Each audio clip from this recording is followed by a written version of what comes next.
Hi friends! Thanks for tuning in. If you like this video, please give it a like, comment below, and take a moment to subscribe to our channel. Welcome to a drive along the Queen Elizabeth Way, or as it's commonly known, the QEW. Our journey begins in the town of Oakville, a place known for its beautiful waterfront and historic charm.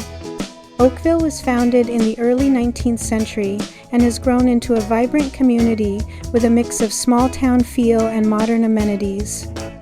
As we set off on the QEW, you'll notice the smooth, wide highway that stretches out before us. The QEW is one of Ontario's major highways connecting the Greater Toronto Area with the Niagara Peninsula. It was originally built in the 1930s and named in honor of Queen Elizabeth during her visit to Canada in 1939.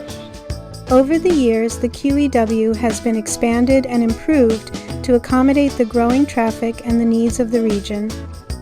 As we drive along, you'll pass through picturesque landscapes, with the highway often flanked by trees and open fields. On a clear day, you might catch glimpses of Lake Ontario, adding to the scenic beauty of the drive. The QEW is not just a route for commuters, it's a gateway to some of Ontario's most popular destinations, including the vibrant city of Hamilton and the historic town of Niagara on the lake. Our journey continues as we head towards St. Catharines, a city known for its beautiful gardens and cultural attractions. St. Catharines is often called the Garden City because of its many parks and gardens. The city has a rich history with a strong connection to the Welland Canal, which has been a key part of its development. Throughout our drive, you'll experience the blend of urban and rural scenery that makes the QEW a unique route.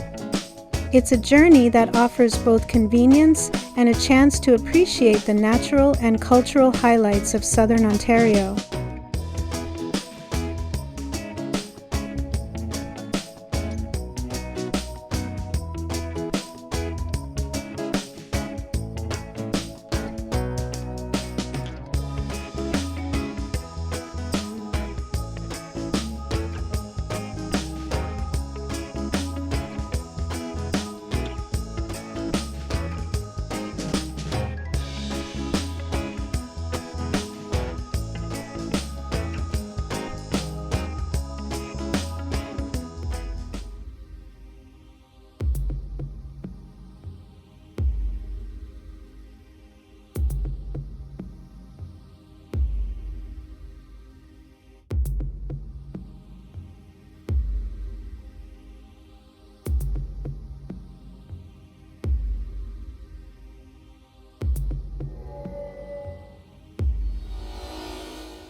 watching.